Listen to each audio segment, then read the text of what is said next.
everyone, welcome to Paradigm, the interview series where we look into the ethics of artificial intelligence and its implications for online safety and today's youth.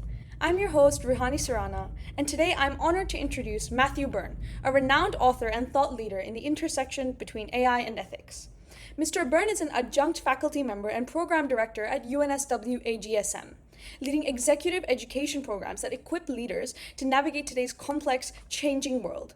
As a custodian of human intelligence and the co-author of Mutuality, The Future of Trust, he also has extensive experience exploring how human intelligence and artificial intelligence can be integrated to amplify judgment, build trust, and ultimately work towards a safer, more productive, and more advanced future.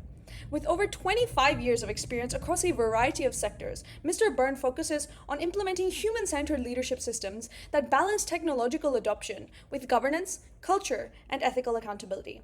It's a pleasure to have you here with us today, Mr. Byrne. We hope you're doing well. I am. Thank you. And thank you for that kind introduction. No problem. Without further ado then, let's get right into the discussion with our first question. So in your view, what are the two most important elements in an ethical, safe, and youth-friendly AI integrated future? Oh, that's a really good question. I guess when we talk about youth integrated as a focus, one of the things that I think we need to understand is how to create an understanding of the logic of what is happening around AI. We need to understand what the usefulness of AI is to us and how it will assist us rather than how it will replace us. One of the things we're doing at the moment is we're using AI in order to replace certain things that we do. And even at the most rudimentary level, we're using it to write emails for us, to do research for us, to do certain things for us. And with that, it is actually replacing something that is important for us to do. If we know how to research, if we know how to create good judgment, if we know how to interrogate the data, then AI is a really good tool for us to be able to do it faster, more efficiently, and more effectively. But if we don't know how to interrogate the data, if we don't know how to see patterns, if we don't know how to understand the logic of what is being created for us, then basically we're creating something that we don't understand, and we try to get our head around what that means to us. And if it's good enough and it gets the outcome we want, we might just accept it without necessarily interrogating it or using it in that most effective way. So if I look into how, Australia is trying to deal with the issue around social media at the moment, and Australia was the first country to ban social media for under 16-year-olds. And it did that because there was the social media and the connected AI usage around that was used in order to replace some of the activities that the young people needed to understand in order to learn.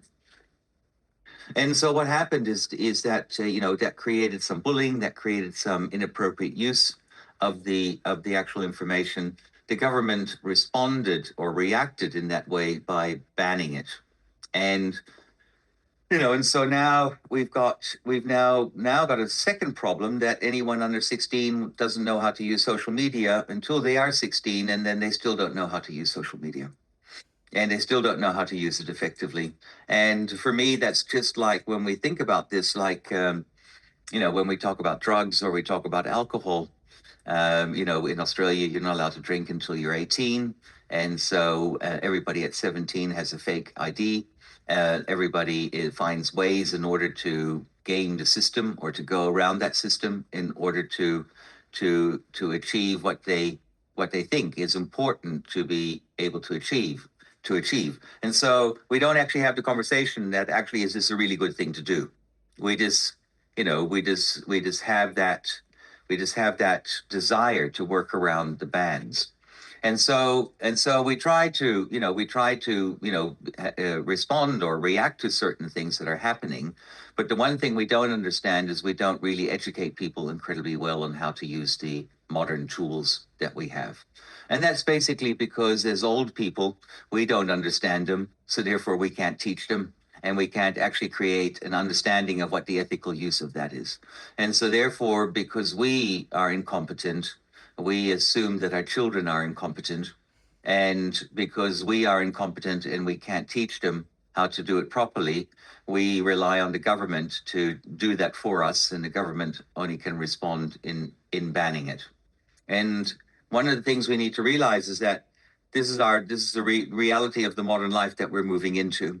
And so do we actually take that time in order to help people get used to it, understand how to use it, get value out of it?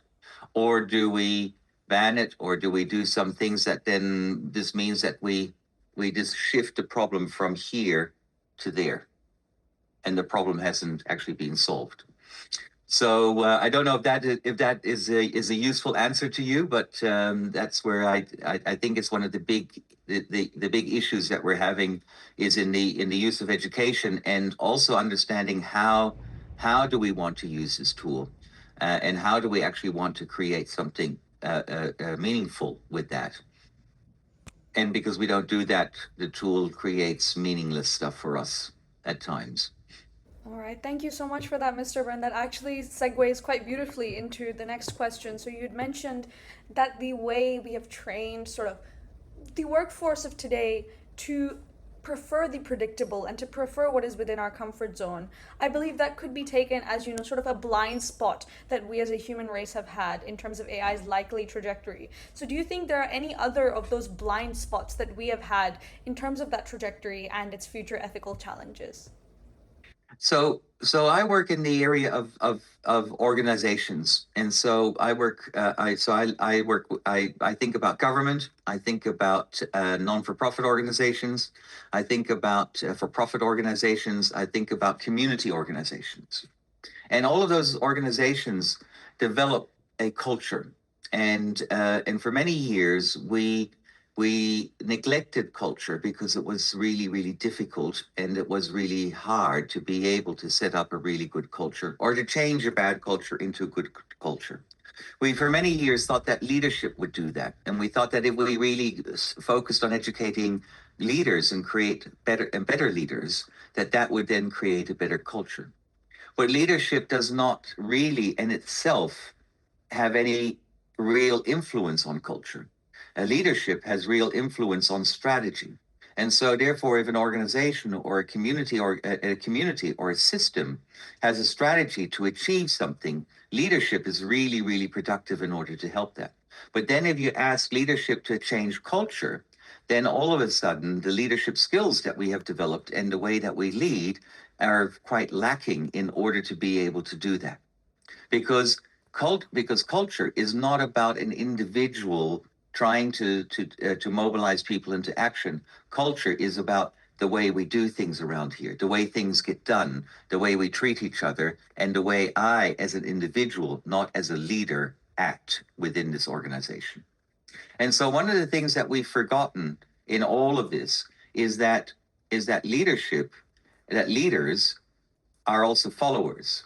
And that when we talk about myself as a leader, I have a role to fulfill. But if I think of myself as an individual contributor to the organization, I have a role to fulfill as well. And because we never focused on that, what is my individual's responsibility of the role that I fulfill, and we focus so much on leaders, our strategies have become better, but our culture hasn't become better. It's actually become worse in most organizations. Now, what AI does is that if you introduce AI into the organization, it then amplifies whatever that culture is. And so if you have a culture that has low trust, where nobody trusts each other, where everything is done in a command and control way, then what will happen is that the AI, if you introduce that, will amplify that. It will amplify all the weaknesses that you've had, all the bad management decisions that you have made, and all of the things that you should have, would have, could have done in order to achieve a better outcome. Now, I think that that has been for many years what I call lazy management and lazy leadership, and now we've got senior leaders who are going to all of a sudden be faced into their their bad work, and they're probably not going to like what they see. And because AI is going to amplify that culture, and if it's a good culture, it will amplify that, and it will make it will make a organization more successful. But if you have a bad or a fractured culture, it will highlight that more, and put the organization into more peril and to more destructive behaviors that sit within the organization. One example of that is in the area of failure. Some cultures and organizations don't allow failure, or they don't reward failure, or they don't, or people that work in there know that if they fail, they are in trouble in that organization, and so they will do anything they possibly can not to fail. Now, the reality is that we fail more often than we do succeed. And so therefore the aspiration of not failing is an unachievable aspiration. And so what we do today is that if we fail, we will not fail because we might use unethical means in order to do that. We will not fail because we will blame other people for the failure. We will not fail because we can hide that failure and make it look like a success, and by changing the numbers or lying or doing different areas like that. And that seems to be more acceptable than being able to deal with the failure and actually turn that failure into success at a later stage. And so if that is the case, then AI is basically going to amplify that, and actually put the culture into a position where it actually cannot respond to that anymore. Sorry about that, everyone. We did unfortunately face some technical difficulties with the recording software.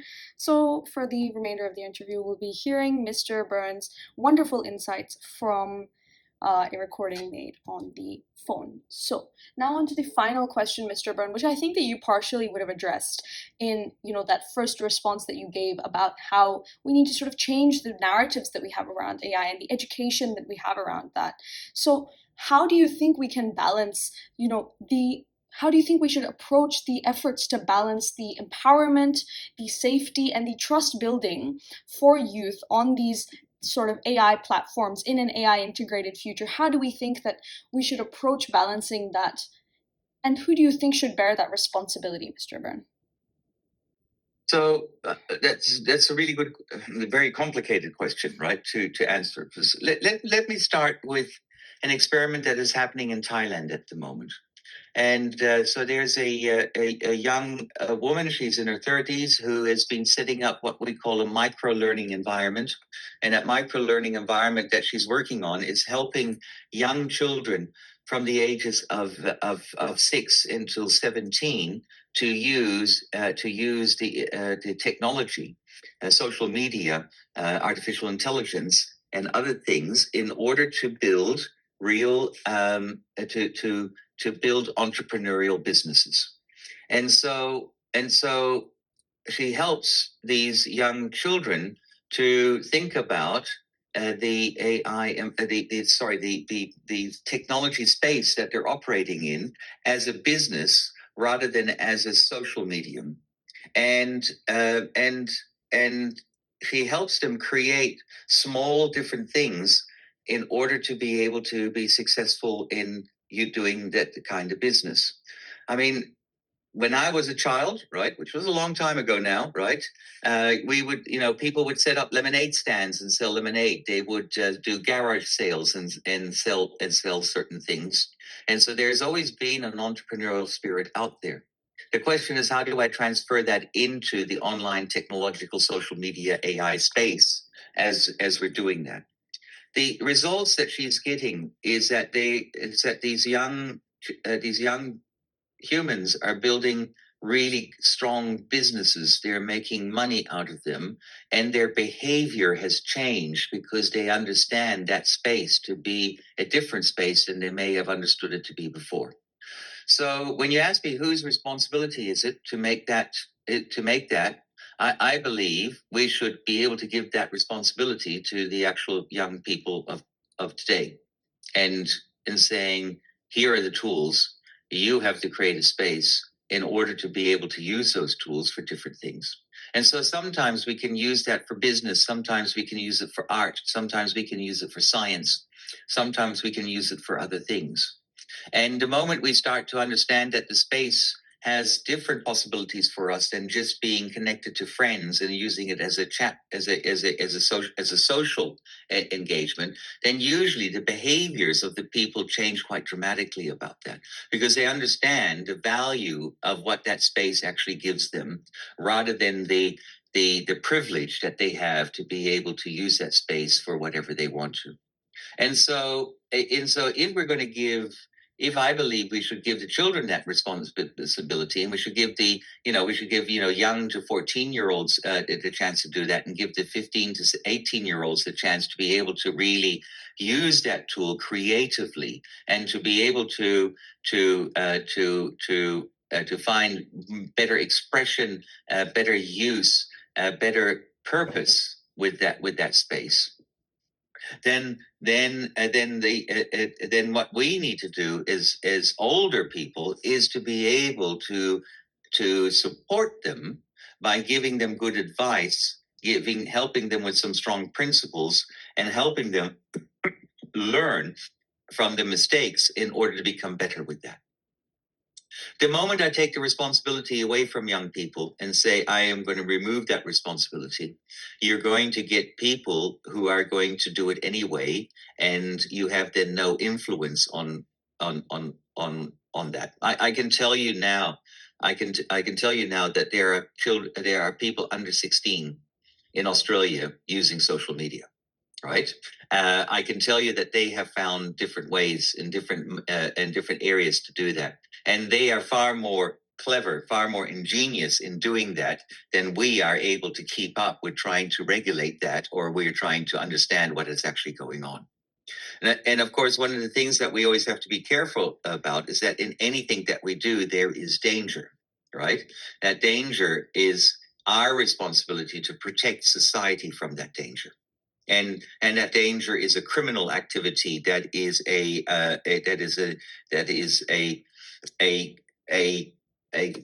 an anti-social, anti-standards behavior that takes place. And so we understand that in criminal behavior, there's fraud, there's pedophilia, there's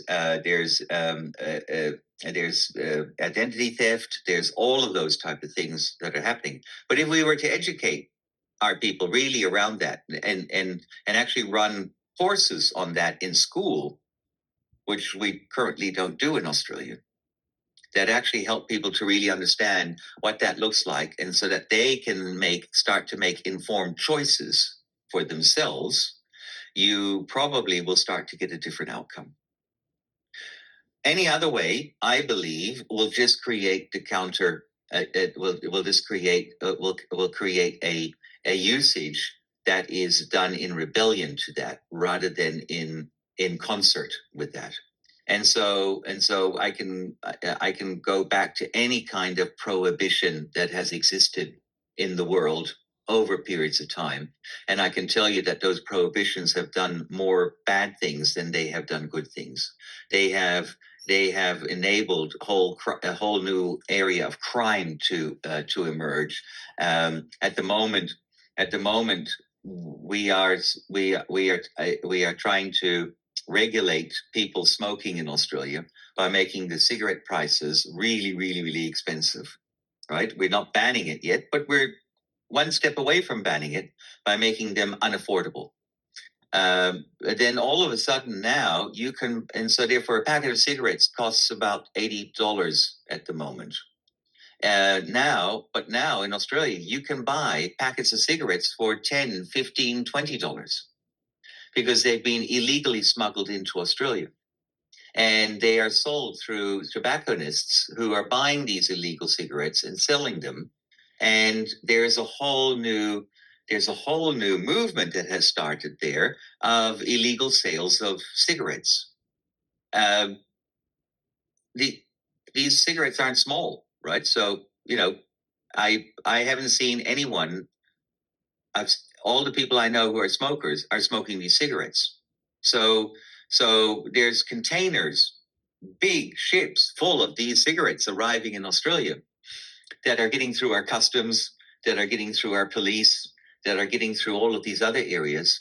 And so therefore, what the high price strategy isn't working because it's a form of prohibition that doesn't work.